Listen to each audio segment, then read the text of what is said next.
Në një qytet të vogël, ku rrugët e ngushta mbusheshin nga tingujt e fëmijëve që luanin dhe kafshët që bënin zhurmë nëpër obore, jetonte një çift i bardhë, Emma dhe Daniel.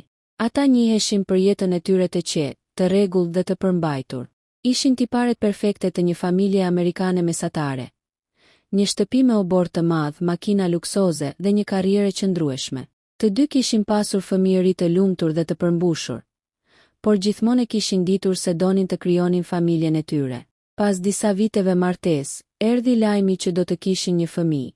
Kjo lajm u prit me gëzim të madh nga të dy, por edhe me një farë ankthi të butë, sikur jeta po u ndryshonte rrënjësisht. Çastet e pritjes dhe pritshmëritë. Gjatë gjithë shtatzënisë, Emma ndihej e lumtur, por her pas here një ndjenjë e paqartë shqetësuese e mbulonte. Daniel, gjithmonë racional dhe i matur, përpiqej ta qetësonte duke i thënë se çdo gjë do të shkonte mirë. Ata kishin vizita të rregullta tek mjeku, testet e zakonshme dhe çdo gjë dukej normale. Por ndërsa dita e lindjes afrohej, dyshimet e pavetëdijshme filluan të shfaqeshin. Nuk kishte asgjë konkrete, por komuniteti ku jetonin ishte i ndarë dhe i lidhur fort me normat shoqërore. Dhe ata ndjenin presionin e padukshëm për të dukur perfekt. Lindja që ndryshoi gjithçka. Në një mëngjes me diell të ngrohtë vjeshte, Emma u fut në dhomën e lindjes. Zemra e saj rrite fort, ndërsa Daniel qëndronte pranë, duke e mbajtur dorën e saj. Pas disa orësh dhimbjeje dhe përpjekjeje të mëdha, u dëgjua britma e parë e fëmijës. Ishte një moment magjik, një moment që prekte thellësisht zemrat e tyre. Por, çuditërisht, kur infermierja mbajti foshnjën në krahët e Emmës, ajo nuk ishte siç prisnin. Bebi ishte i zi. Emma dhe Daniel u shokuan. Ishin të bardhë dhe të gjithë mendojnë se fëmia i tyre do të kishte lëkurë të bardhë. Një ndjenjë çuditërisht e fortë dhe e përzier mbuloi dhomën. Gëzim për jetën e re, por edhe konfuzion dhe dyshim. Daniel ngriti vetullat dhe pyeti infermieren. A është gabim? Nuk mund të jetë e mundur. Infermierja, e qetë dhe profesionale, i siguroi se gjithçka ishte normale, dhe që ngjyra e lëkurës së foshnjës nuk është gjithmonë parashikueshme nga prindërit biologjik. Por dyshimet dhe emocionet e forta nuk largoheshin kaq lehtë. Reagimet e jashtme. Kur lajmi për lindjen u përhap në komunitet, reagimet ishin të ndara. Disa miq dhe të afërm u treguan mbështetës dhe të lumtur për çiftin, por të tjerë, pa kuptuar situatën biologjike të mundshme, filluan të bëjnë komente të padrejta dhe të gjykojnë. Gazetat lokale dhe rrjetet sociale e shndërruan historinë e tyre në një temë virale. Të gjithë donin të dinin se si mund të ndodhë një gjë e tillë. Emma dhe Daniel ndjenin një presion të madh.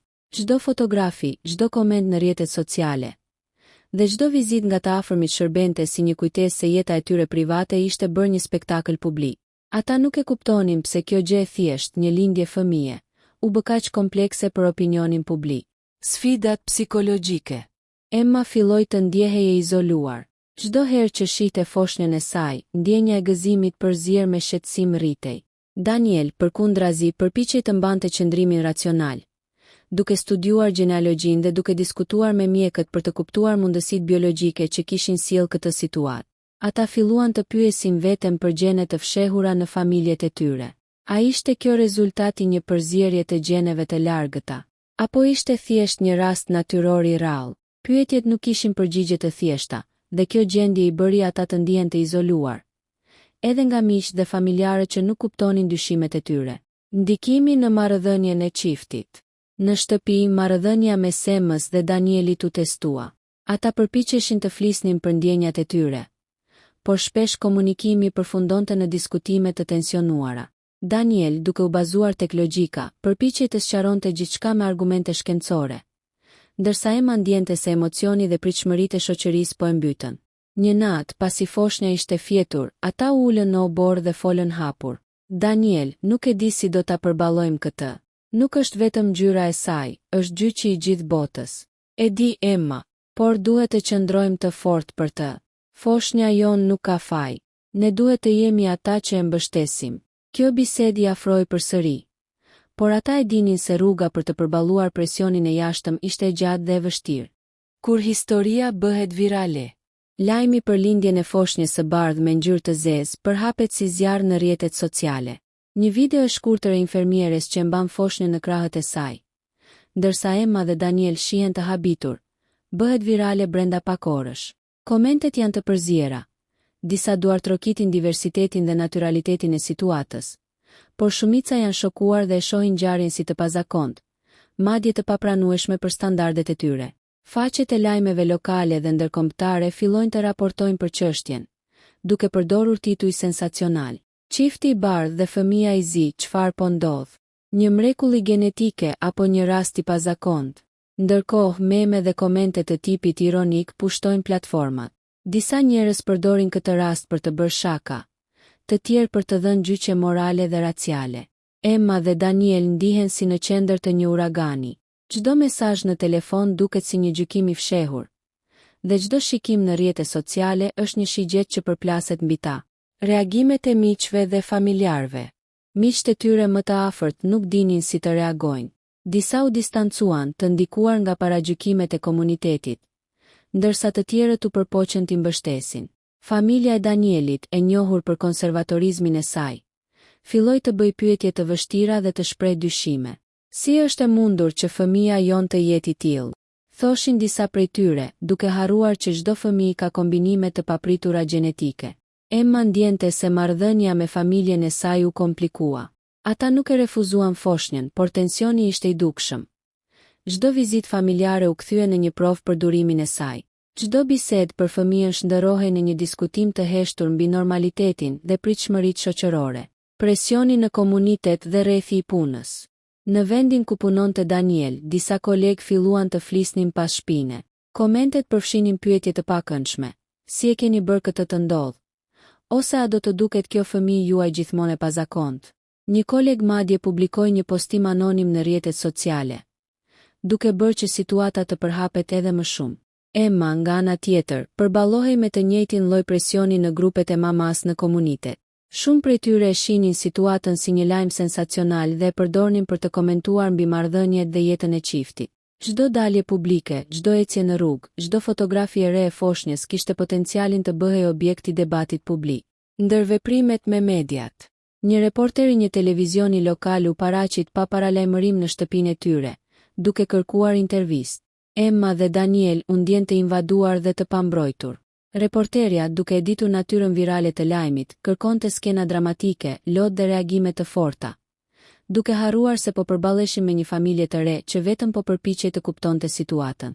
Në këtë kohë, mediat më të mëdha kombëtare dhe ndërkombëtare nisën të kontaktonin çiftin për intervista. Titujt sensacionalist dhe pyetjet e pakëndshme e bënin çiftin të ndihej sikur çdo gjë private ishte bërë publik. Daniel filloi të përpiqej të përdorte arsyen dhe shkencën për të shpjeguar situatën, ndërsa Emma ndjente se emocionet e saj dhe ato të foshnjës po injoroheshin. Lufta brenda çiftit. Përballë gjithë kësaj, marrëdhënia e çiftit u testua në mënyra që nuk e kishin parashikuar. Daniel shpesh theksonte: "Duhet të shpjegojmë shkencërisht gjithçka. Njerëzit kanë nevojë për argumente." Emma ndjente një ndjenjë të thellë të padrejtësisë dhe frikës. Nuk ka rëndësi se çfarë shpjegojmë. Ata tashmë kanë vendosur gjykimin e tyre. Nuk mund të ndryshosh mendjen e tyre. Disa net të gjata kaluan duke u grindur për mënyrën si duhej të përballonin presionin. Ndërsa Daniel përqendrohej tek logjika, Emma përqendrohej tek mbrojtja emocionale e fëmijës. Por gjithmonë, pas çdo grindjeje, ndjenjat e dashurisë dhe përkujdesjes për foshnjën i bashkonin përsëri. Ndjenja e izolimit. Emma filloi të ndjente izolim emocional, ndërsa dikur shoqet e saj ishin një mbështetje. Tani ato i dërgonin mesazhe duke e pyetur për shkencën prapa ngjyrës së foshnjës. Ajo ndjente se askush nuk e kuptonte se foshnja ishte thjesht një fëmijë që meritonte dashuri pa kushte. Daniel, nga ana tjetër, ndjente një barë të madhe si baba dhe si pjesë e një çifti që po përballej me një valë të madhe kritike.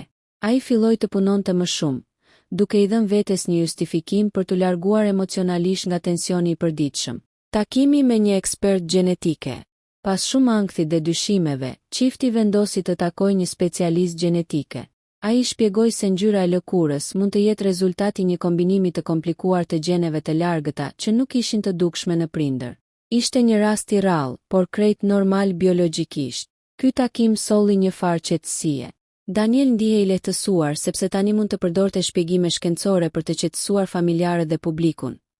Ndërsa Emma filloi të ndjejë se foshnja ishte mbrojtur dhe se nuk kishte asgjë të pazakontë për të friksuar.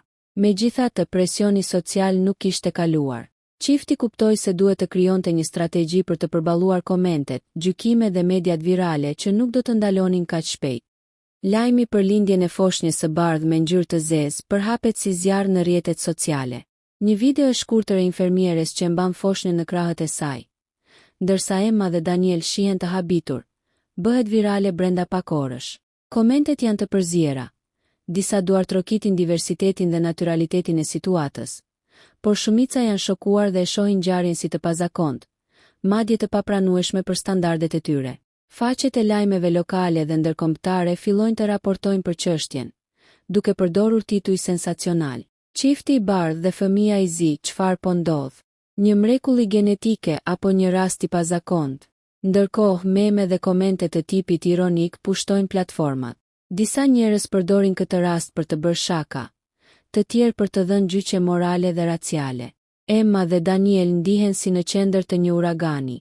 Çdo mesazh në telefon duket si një gjykim i fshehur, dhe çdo shikim në rrjete sociale është një shigjet që përplaset mbi ta. Reagimet e miqve dhe familjarëve. Miqtë e tyre më të afërt nuk dinin si të reagojnë. Disa u distancuan, të ndikuar nga paragjykimet e komunitetit, ndërsa të tjerët u përpoqën t'i mbështesin. Familja e Danielit, e njohur për konservatorizmin e saj, filloi të bëjë pyetje të vështira dhe të shpreh dyshime. Si është e mundur që fëmia jon të jetë i tillë? Thoshin disa prej tyre, duke harruar që çdo fëmijë ka kombinime të papritura gjenetike.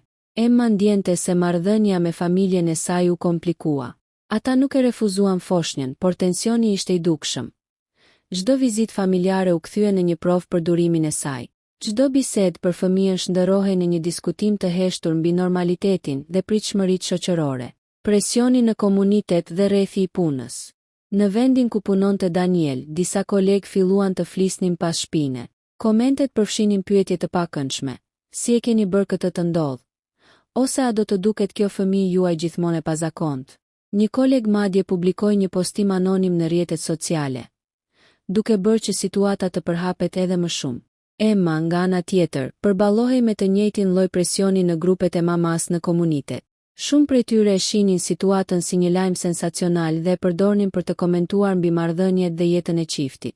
Çdo dalje publike, çdo ecje në rrugë, çdo fotografi e re e foshnjës kishte potencialin të bëhej objekt i debatit publik. Ndërveprimet me mediat. Një reporter i një televizioni lokal u paraqit pa paralajmërim në shtëpinë e tyre, duke kërkuar intervistë. Emma dhe Daniel u ndjen të invaduar dhe të pambrojtur. Reporterja, duke e ditur natyrën virale të lajmit, kërkonte skena dramatike, lot dhe reagime të forta, duke harruar se po përballeshin me një familje të re që vetëm po përpiqej të kuptonte situatën. Në këtë kohë, mediat më të mëdha kombëtare dhe ndërkombëtare nisën të kontaktonin çiftin për intervista. Titujt sensacionalist dhe pyetjet e pakëndshme e bënin çiftin të ndihej sikur çdo gjë private ishte bërë publik. Daniel filloi të përpiqej të përdorte arsyen dhe shkencën për të shpjeguar situatën, ndërsa Emma ndjente se emocionet e saj dhe ato të foshnjës po injoroheshin. Lufta brenda çiftit. Përballë gjithë kësaj, marrëdhënia e çiftit u testua në mënyra që nuk e kishin parashikuar. Daniel shpesh theksonte: "Duhet të shpjegojmë shkencërisht gjithçka. Njerëzit kanë nevojë për argumente." Emma ndjente një ndjenjë të thellë të padrejtësisë dhe frikës. Nuk ka rëndësi se çfarë shpjegojmë. Ata tashmë kanë vendosur gjykimin e tyre. Nuk mund të ndryshosh mendjen e tyre. Disa net të gjata kaluan duke u grindur për mënyrën si duhej të përballonin presionin. Ndërsa Daniel përqendrohej tek logjika, Emma përqendrohej tek mbrojtja emocionale e fëmijës. Por gjithmonë, pas çdo grindjeje, ndjenjat e dashurisë dhe përkujdesjes për foshnjën i bashkonin përsëri. Ndjenja e izolimit. Emma filloi të ndjente izolim emocional, ndërsa dikur shoqet e saj ishin një mbështetje. Tani ato i dërgonin mesazhe duke e pyetur për shkencën prapa ngjyrës së foshnjës. Ajo ndjente se askush nuk e kuptonte se foshnja ishte thjesht një fëmijë që meritonte dashuri pa kushte. Daniel, nga ana tjetër, ndjente një barë të madhe si baba dhe si pjesë e një çifti që po përballej me një valë të madhe kritike. Ai filloi të punonte më shumë, duke i dhënë vetes një justifikim për të larguar emocionalisht nga tensioni i përditshëm. Takimi me një ekspert gjenetike. Pas shumë ankthit dhe dyshimeve, çifti vendosi të takojë një specialist gjenetike. Ai shpjegoi se ngjyra e lëkurës mund të jetë rezultati një kombinimi të komplikuar të gjeneve të largëta që nuk ishin të dukshme në prindër. Ishte një rast i rrallë, por krejt normal biologjikisht. Ky takim solli një farë qetësie. Daniel ndihej i lehtësuar sepse tani mund të përdorte shpjegime shkencore për të qetësuar familjarët dhe publikun. Ndërsa Emma filloi të ndjejë se foshnja ishte mbrojtur dhe se nuk kishte asgjë të pazakontë për të friksuar. Megjithatë, presioni social nuk kishte kaluar. Çifti kuptoi se duhet të krijonte një strategji për të përballuar komentet, gjykimet dhe mediat virale që nuk do të ndalonin kaq shpejt. Një komunitet që mëson të pranojë. Pas muajsh sfidash, paragjykimesh dhe komente virale, Emma dhe Daniel filluan të shohin ndryshime të vogla, por të rëndësishme në komunitet. Ata organizuan një takim të vogël për fëmijë dhe miq të afërt, duke ndarë historinë e tyre nga perspektiva personale. Si përjetuan lindjen, emocionet dhe sfidat që kaluan. Ndërsa rrëfenin, disa njerëz filluan të kuptonin se ngjyra e lëkurës nuk përcakton dashurinë ose vlerën e një fëmije. Një nga fëmijët më konservator tha: "Nuk e kisha kuptuar më parë. Tani e shoh se është një foshnjë e lumtur dhe e dashur. Dhe kjo ka më shumë rëndësi se çdo gjë tjetër." Këto fjalë sollën një ndjenjë lehtësimi tek Emma dhe Daniel. Ishte një hap i vogël, por i rëndësishëm drejt pranimit të plotë të situatës. Transformimi i opinionit publik. Ndërkohë, në rrjetet sociale dhe në mediat lokale, reagimet pozitive filluan të mbizotërojnë. Një blog i njohur për prindërsi shkroi një artikull të gjatë për çiftin, duke përshkruar dashurinë e tyre pa kushte dhe sfidat që kaluan. Komentet e lexuesve ishin mbështetëse. Shumë njerëz shprehën respekt për mënyrën se si çiftet mund të përballojnë paragjykimet dhe viralinë e lajmeve pa humbur lidhjen familjare. Emma dhe Daniel kuptuan se mund të përdornin historinë e tyre për të edukuar të tjerët, për të treguar se dashuria dhe mbështetja nuk kanë kufi racor apo social. Ishte një moment i fuqishëm reflektimi. Nga një episod stresues dhe virale, ata po ktheheshin në shembull pozitiv për të gjithë komunitetin. Lidhja familjare forcohet. Ndërkohë, marrëdhënia mes Emma dhe Daniel u forcuar ndjeshëm. Pas gjithë sfidave dhe stresit publik, ata mësojnë të komunikojnë më mirë, të ndajnë ndjenjat e tyre dhe të punojnë si ekip për mbrojtjen e foshnjës. Emma shpesh i thoshte Danielit: "Nuk e di çfarë do të bëja pa ty.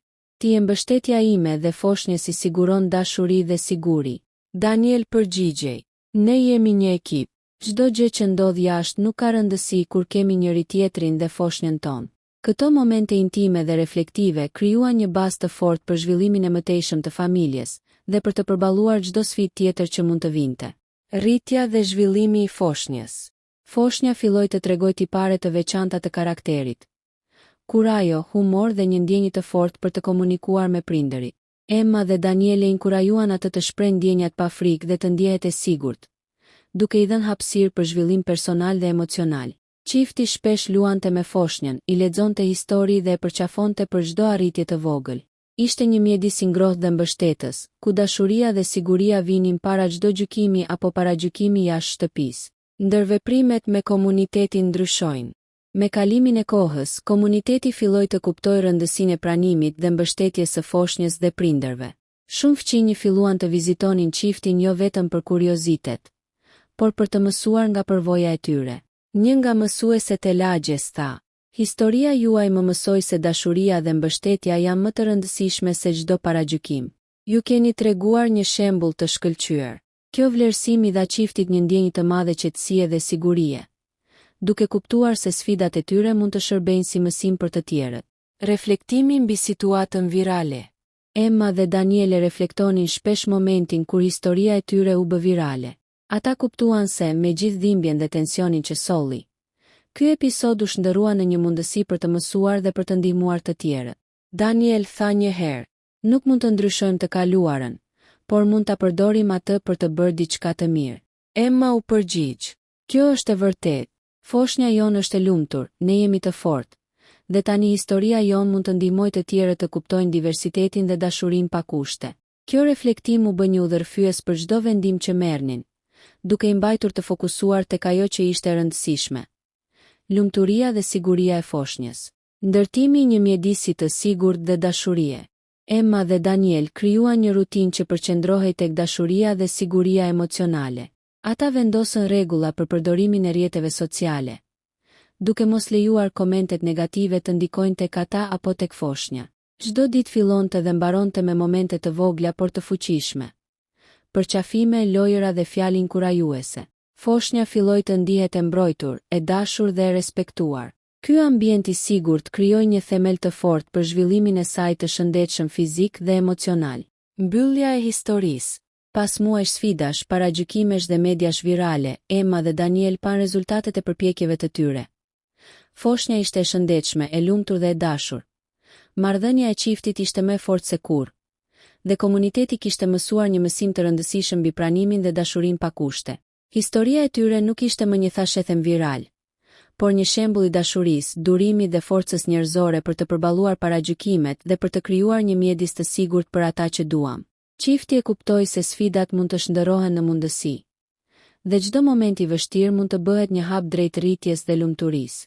Emma, Daniel dhe foshnja e tyre jetuan të lumtur, duke përhapur dashuri dhe forcë, dhe duke treguar se ngjyra e lëkurës nuk përcakton vlerën e askujt, por dashuria dhe mbështetja e pafund janë ato që krijojnë një familje të vërtetë.